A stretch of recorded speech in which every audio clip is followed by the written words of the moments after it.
This is Real News Media TV, coverage you can trust. Please like, share, subscribe, and hit the notification bell. Select all for daily news updates. Kingston and St. Andrew to be hit with 3 days of water supply disruptions. Residents of several communities in Kingston and St. Andrew are being urged to store water to serve for up to 3 days, owing to planned disruptions in supplies because of works to be carried out on National Water Commission systems this weekend. The NWC says the contractors will be undertaking the final phase of interconnection works for the new pipeline installed along Spanish Town Road. It says the activities will start at 8 a.m. on Friday and end on Sunday at 10 p.m. The NWC says 2 to 3 days will be required based on the extensive nature of the works. Areas to be impacted are Corville Gardens and New Haven, Marcus Garvey Drive, Spanish Town Road, and all roads leading off, including Atlantic Boulevard, sections of Washington Gardens, sections of downtown Kingston, including Charles Street, North Street, Tivoli Gardens, and environs. The NWC says measures are being explored to provide a relief supply to some areas for several hours on Saturday. However, this will only be possible for areas situated between Weymouth Drive and the downtown Kingston areas. The agency says further updates will be provided on these arrangements. U.S. soldier accused of raping 15-year-old while a JCF member granted bail. A United States military officer who is a former Jamaica Constabulary Force member has been granted bail on charges of abduction and rape allegedly involving a 15-year-old student in Jamaica. He is Garnet Maraj, 31, of a St. Mary address. He was granted bail in the sum of $400,000 when he appeared before Porta Maria Parish Court in St. Mary. He is to return to court on November 30. In applying for bail, Maraj's attorney, Queen's Counsel Peter Champagny, brought to the court's attention documentary evidence to prove that as soon as his client got word that he was wanted by the local authorities, he contacted the police and brought the matter to his U.S. commanding officer. Champagny submitted that Maraj had given full cooperation and referred the court to delays in getting DNA results. He also raised questions about the integrity of the results.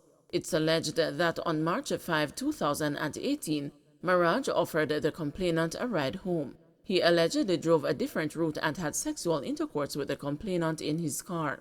Maraj, who was a cop at the time of the incident, was reportedly stopped by the police during a routine spot check. The complainant reportedly did not make an alarm, as it appeared to her that Maraj was an associate or friend of the police. A report was subsequently made at the police station, and Maraj was detained and placed on an identification parade. The complainant failed to point him out on the parade, and Maraj was released. A year later, Maraj resigned from the police force and migrated to the U.S. He later joined the Army. Almost a year later, DNA evidence was produced, which suggested that Maraj had sexual contact with the complainant. Following an Interpol notice, Maraj was returned to Jamaica earlier this month. Body of crab vendor found in Little London. The body of a crab vendor was found on Wednesday, June 22, along the Maysmuir Main Road in Little London, Westmoreland, with what appeared to be gunshot wounds. The deceased man has been identified as a 51-year-old Wayne Grant of Crowder District, Greenhill in the parish. Reports from the police's corporate communications unit are that Grant left his home on Tuesday about 5:30 p.m. with the intention of catching crabs. Residents came upon his lifeless body at about 6:30 a.m. on Wednesday along an embankment and summoned the police. Investigations are ongoing, the police said. Statistics from the Jamaica Constabulary Force show that up to June 20, Westmoreland recorded 69 murders since the start of the year, when compared to 48 for the corresponding period last year. Parliamentary Committee moves to prevent improper approval of firearm license. The Parliamentary Committee reviewing the new Firearms Act is moving to prevent the improper approval of firearm license after they are initially denied by the board of the Firearm Licensing Authority. The FLA has been embroiled in controversy over the issuing of license, with a claim and counterclaims in recent months of corruption in the process by the current head of the FLA and the past board members. An Integrity Commission report in March stated that 33 licenses were granted to ex-convicts between 2016 and 2018, many of them after an initial refusal. In some instances, no appeals were filed. On Wednesday, the Joint Select Committee examining the Firearms Act discussed at length how to prevent a recurrence. Senator Shireen Golden Campbell noted that current provisions in the bill do not properly capture the offense. I am not understanding if a decision has been made, how any member of the authority would then be pulling a file to bring back something before the authority that the authority has already made a decision about without anything more. It is tantamount to a court wanting to reverse its own decision. But if that is what a board is doing, Chair, and so now I move on from that point that you said, if that is what a board is doing, then that is the action that we must be talking about, and talking about whether or not we want to criminalize it, not just the broad grant of authorization in contravention of the act, but if any board member acts to reverse its own decision without any application before it, then the board member acts in contravention of the act. 3 alleged One Order gang members arrested in St. Catherine SOE. The news has been informed that 3 alleged top-tier members of the One Order gang were arrested Wednesday under the state of emergency in Spanish Town, St. Catherine.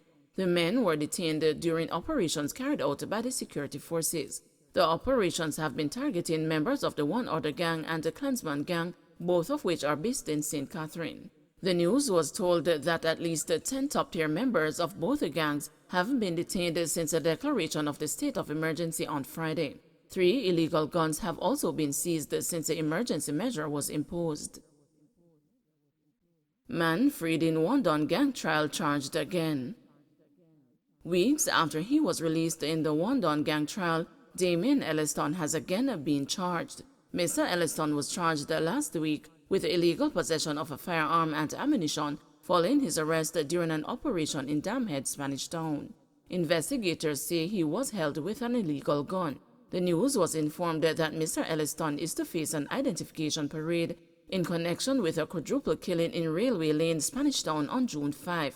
He was one of 5 persons freed in the Wandon gang trial in May. Firearms owner yet to be held accountable. The case of the 2 missing guns from a villa at the 5-Star Trial Club in Sandy Bay, Hanover, for which taxi operator Balfour Hutchinson was arrested and charged, has been rescheduled for mention on Tuesday, July 26. The case came up for mention in the Hanover Parish Court in Lucy on Tuesday, and following a submission from the prosecution that all the files related to the case were not yet in place. Hutchinson was informed by Parish Judge Natisha Fairclough Hilton that the case will be set for July 26. His bail was extended until then. Hutchinson is out on $300,000 bail with 1 to 3 sureties on condition that he surrenders his travel documents and report to the police every Monday. Reports are that a villa owner on the Trial Club property, who is a licensed firearm holder for 2 firearms, left his weapons in his villa under the care of Hutchinson while he was away from the property for a short period. On his return, both the firearms were missing from the villa and Hutchinson could not give an account for them. The Hanover police was called in and Hutchinson was subsequently arrested and charged. The news has been informed that the Firearm Licensing Authority has been notified about the matter.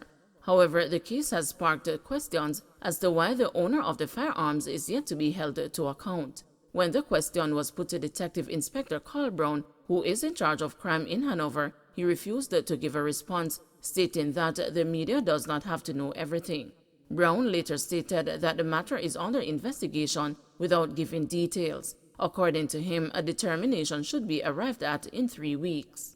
The investigations are still ongoing. The owner has not yet been charged as yet, he said. There should be a decision long before the matter is mentioned again in court on July 26, he added. UNICEF alarmed at Clarendon massacre pushes the government on anti-violence plans. The United Nations Children's Fund says the Jamaican government needs to move faster to implement agreed plans to protect children from violence arising from the Clarendon massacre.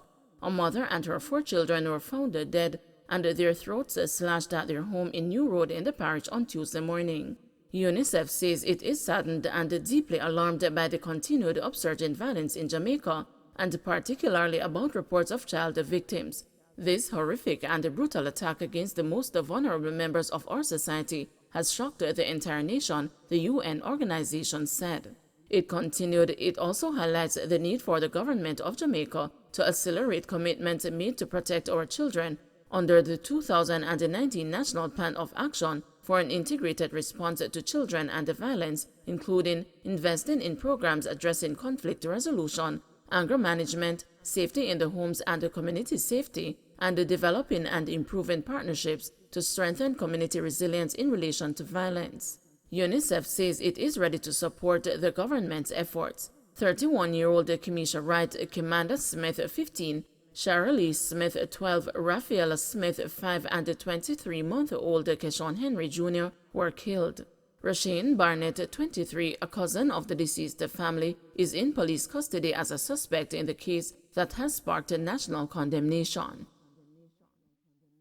Don't forget to like, share, subscribe, and hit the notification bell. Select all for daily news updates.